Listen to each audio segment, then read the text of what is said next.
Judas Priest is finally hitting the road to celebrate their 50th anniversary, a tour which has been delayed until now by the ongoing pandemic. They offered a preview of what fans can expect from the upcoming tour during an August performance at the Bloodstock Festival overseas, performing 22 songs during their 2-hour set, including 2 tracks which had never been performed by Judas Priest in concert. One Shot at Glory from 1990's Painkiller opened up the set, which also featured their first ever airing of Invaders from the landmark 1978 Stained Class album. They played a number of songs that had been out of the set list for more than a decade, but perhaps the most surprising set list inclusion of the night was Judas Priest pulling out the title track from their 1974 debut Rocka Rolla for the first time in 45 years. I'm Matt Wardlaw for Ultimate Classic Rock, and thank you so much for checking out all of our videos. Make sure to hit subscribe because we don't want you to miss a single one, and hit that notifications button to get a heads up each time we have something new. I spoke with the immortal metal god Rob Halford just about a week before Judas Priest hit the road for their 50 Heavy Metal Years trek, and we talked about a lot of different subjects, including the Mammoth 42-disc box set coming out October 15th. The box includes all of their albums, as well as 13 CDs of unreleased live shows,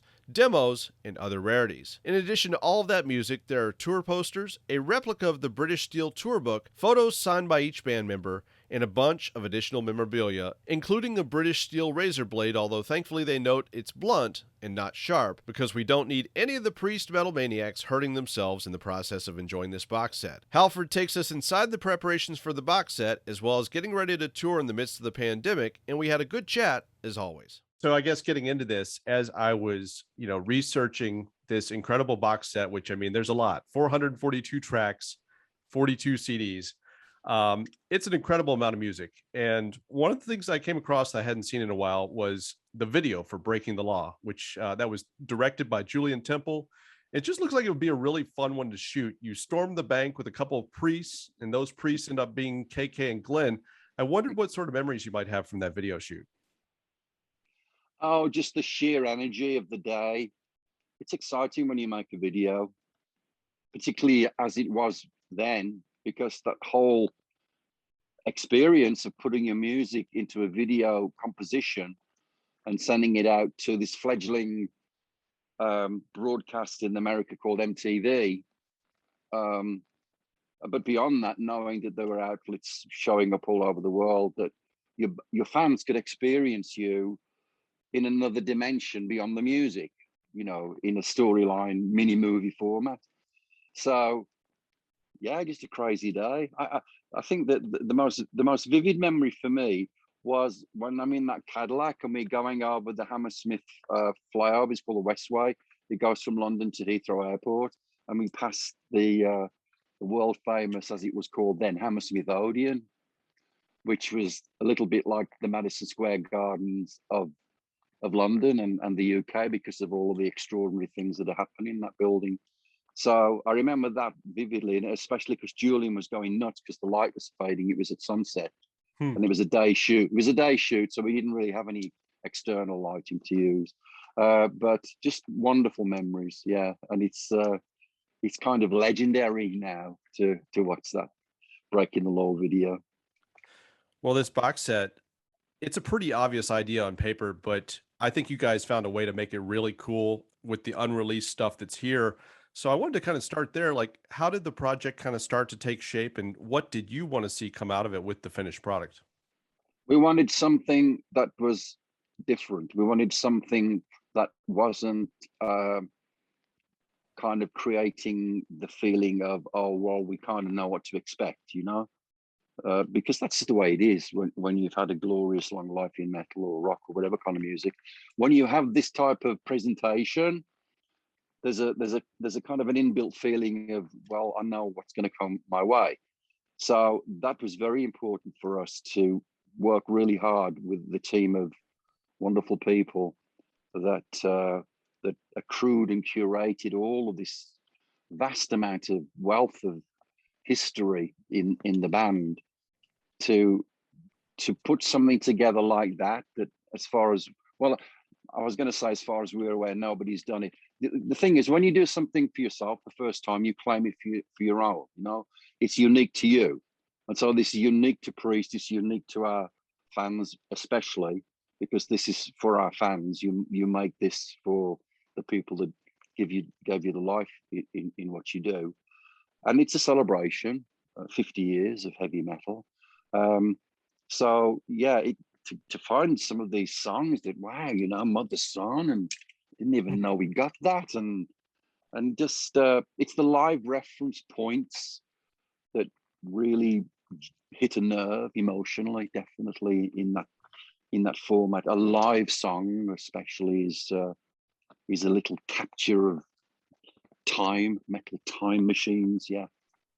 Yeah, I mean, that's one of them. For instance, like, I mean, the live material from the 79 gig at the Mud Club in the New York City area is particularly great. And there's this moment, you have this intro where you say, this is from the Stained Class album, and it's for all of you that have IQs beyond the realms of death. So just listening to the crowd that night, it seems like you might have been battling some hecklers on the night. So I wondered what your memories were of that gig in particular. Being absolutely shattered, because we used to have a sold out show at the Palladium Theatre.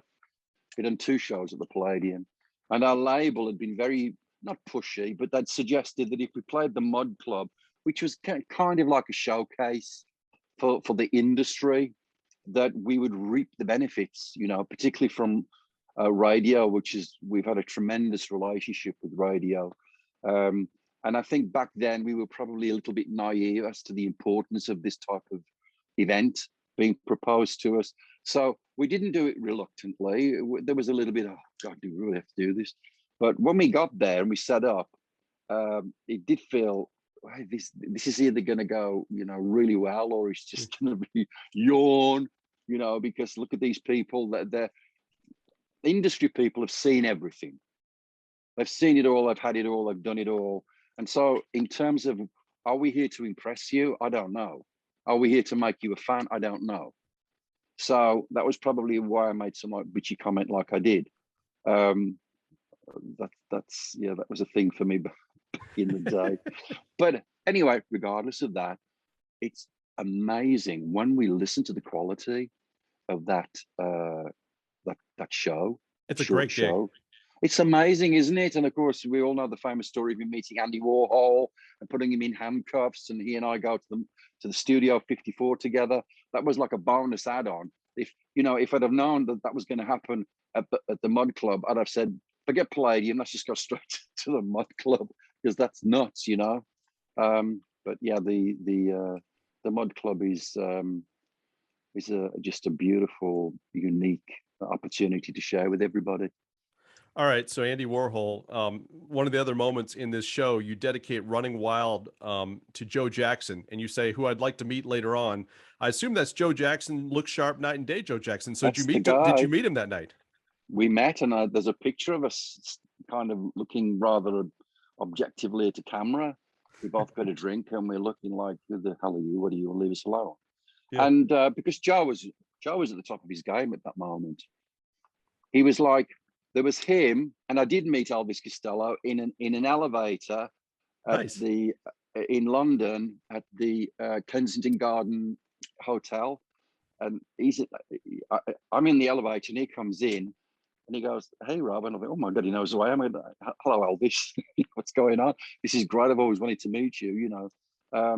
But with Joe, especially at the time, Joe was just, man, he was just ripping up America with his unique style of music. Oh yeah, absolutely. And I think that's what's great about this box set is that, like, just this one gig that we're talking about, like, there's so much bottled in that particular gig, which was an industry gig that, you know, as you said, could have gone either way, could have been terrible, but it's like there's a lot of history bottled up just in that one gig. So that's what I kind of found interesting going through the different shows in this set. Like, there are a slew of live shows that have been pulled out of the archives. Atlanta 82, you know, the Mud Club, as we just said, Denver in 1980, London in 1981, Houston in 1986, New Haven, Connecticut, 1988, a Foundations Forum gig at 90, which that's notable for being the debut for Scott on drums, and then Irvine in 91. So is there significance for some of those other live gigs that were pulled out for you? They're just timelines. They're memorable. Yeah. Memorable experiences. Of course, quality of the performance, the sound is important. Some of them are a little bit rough around the edges, which is the way rock and roll should always be. Yeah. So the 80s, Wow, the 80s that was just an extraordinary decade. The way metal was gaining traction, Yep. particularly in America, and so through those albums that Priest was making at the time in the 80s, whether it was Turbo or Screaming for Vengeance, um, these were the records that our American fans, really latched onto.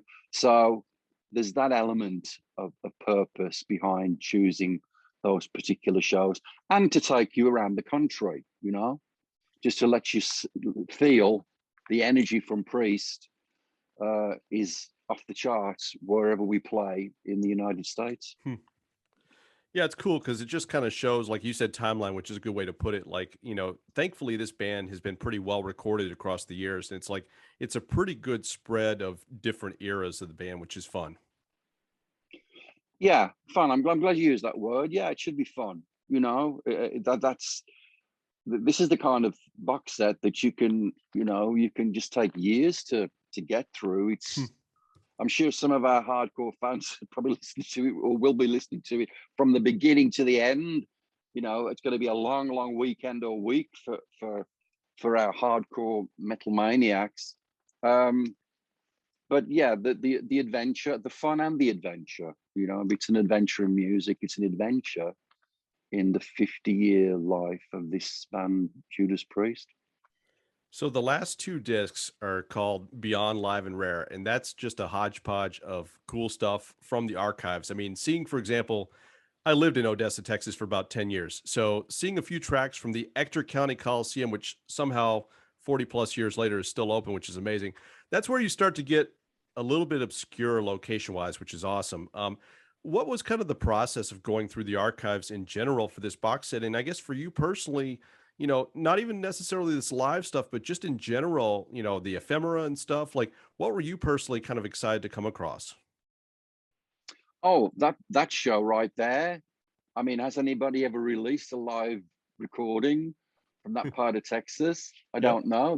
There's a special treat for our Texas maniacs right there. Texas was there for Priest. Wow. Like a lot of places in America from day one, but we had a great affinity and still do with Texas. Um, I always reference the late great Joe Anthony from San Antonio, Hmm. who was on the Kiss Radio, and he was one of the first American DJs to actually bring Priest to Texas. His show just reached across the state, and so that's another reason we put Texas into the mix. It was not. This isn't just me. It's everybody in the band. We all looked at what we had and thought about what we had, and I think this is just us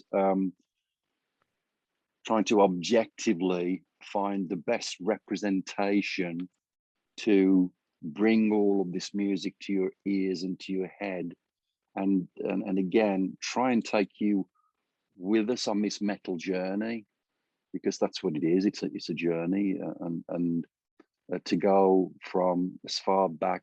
Just remind me, Matt, what's the earliest recording on there? Do you have it in front of you? Yeah, I The think it earliest goes back as recording far date? as like 1978. I know there's some stuff from the Cleveland Agora. Like, I don't know if it goes any Yeah, further back than that, but certainly 78. yeah. Cleveland Agora. I remember that gig like it was yesterday. Hmm. I pulled the roof down I did one of my microphone stand things and knocked the roof down on top of the band, Oh, um, nice. in the club of the Agora. Um, But so there you go. From the 70s, as far back as we could possibly go to find something that was usable. Um, the journey, more than anything else, was something that we felt was important to express. And yeah, timeline is still a great reference to use in the way we've taken you through all those decades: the 70s, the 80s, the 90s, the noughts. What are we now? The 2020s. Yep. Yeah, I'm looking forward to what's next, whatever that might be. Is there an album in the Priest discography that you think is kind of ripe for rediscovery that perhaps is a bit underappreciated? Oh, that's a great question. Um, yeah, I mean, this album Point of Entry, which has some really cool tracks. I think of a song like "Don't Go" or "Turning Circles." We were in a place at the time as a band where we were literally thinking on our feet when it came to some aspects of our music, because um, there was a period of time where we were banging out a record and a tour per year. I don't know how we did that. It doesn't seem, my brain can't accept how that even took place, but we did.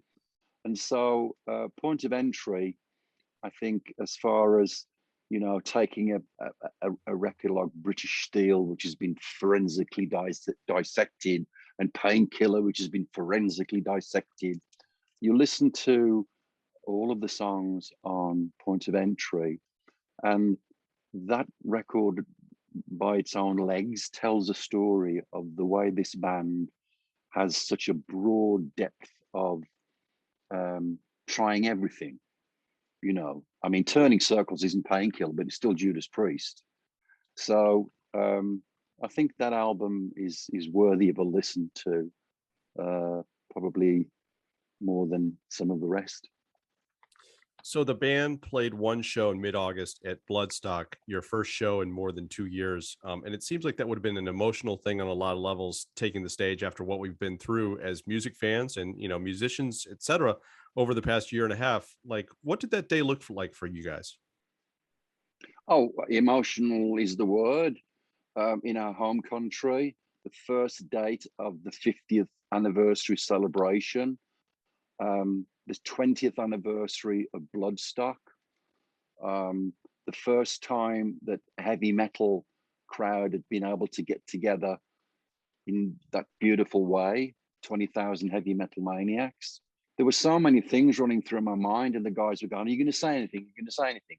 And I never say much from the stage because I let the music speak for it. I mean, I could have stood on that stage and talked for an hour and talked about the pandemic and how it has been such a horrible, but yet beautiful experience. And what I mean by beautiful is the humanity of it all, the way that it brought us all together in a very special way.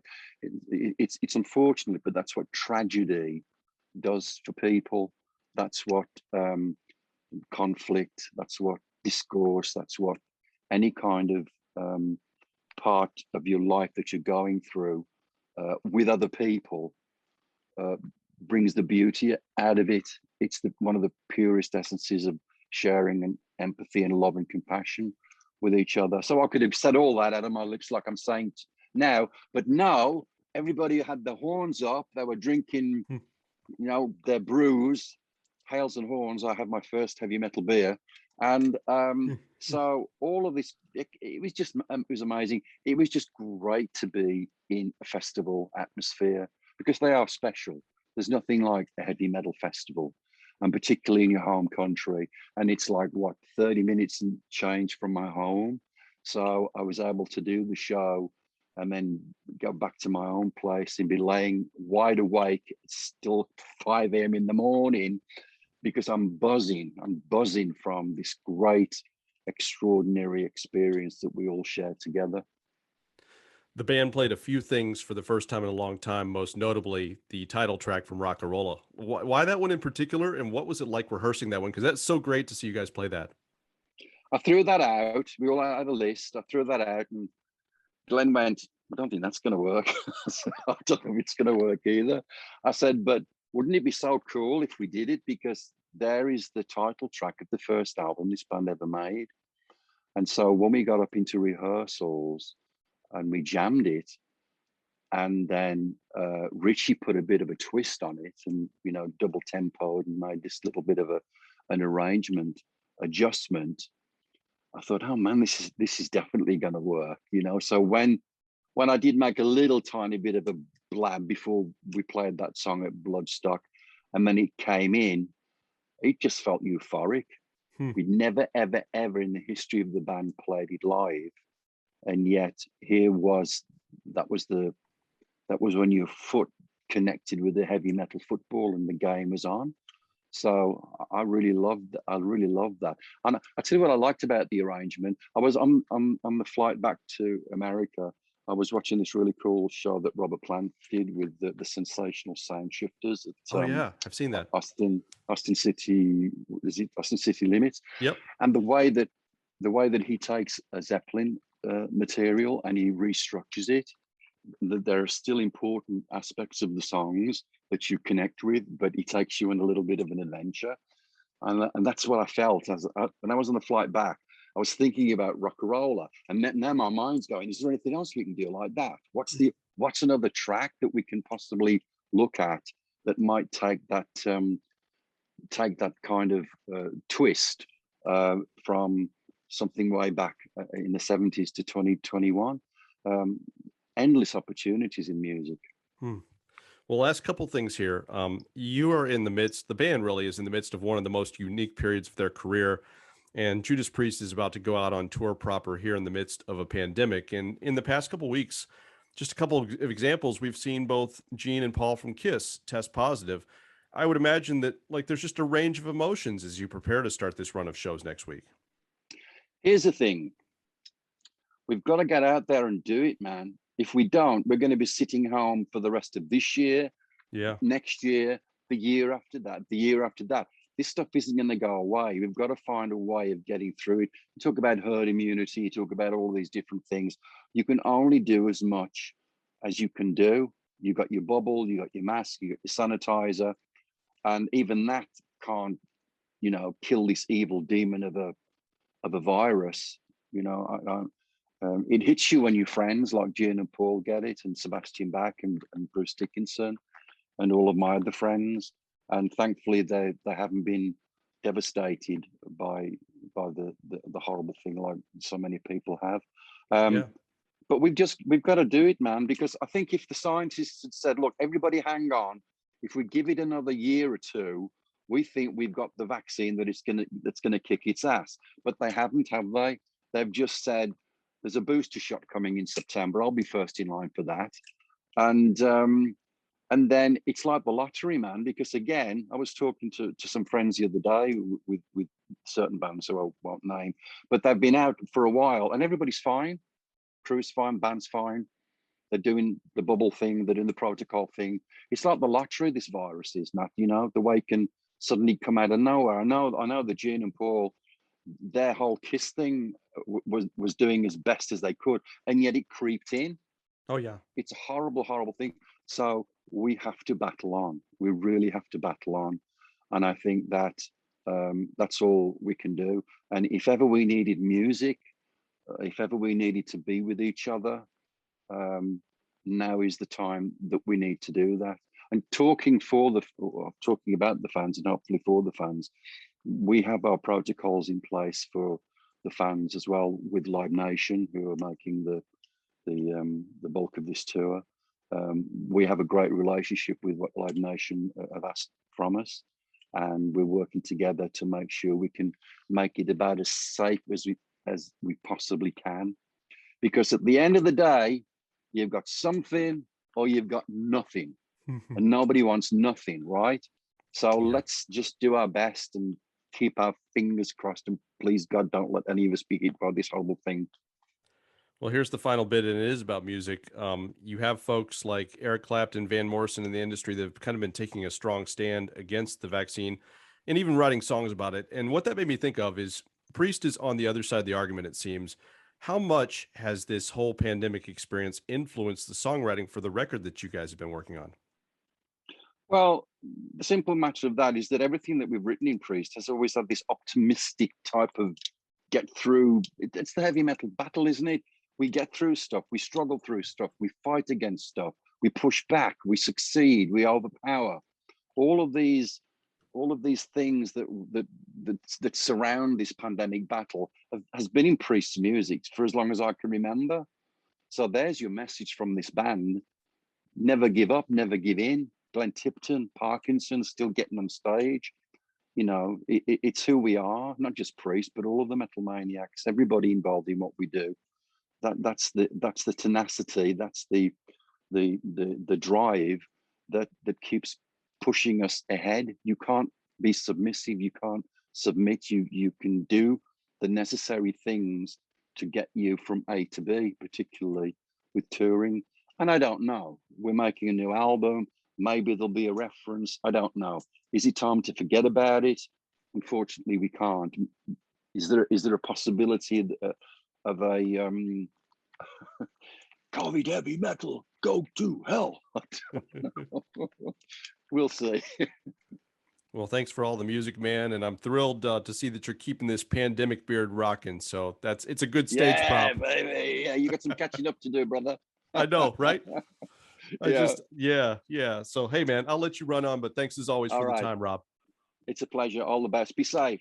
That's the one and only Rob Halford of Judas Priest. Find more from Judas Priest by clicking the link in this video's description, and make sure to subscribe to our UCR channel here on YouTube for all of the best news and history of classic rock and pop culture.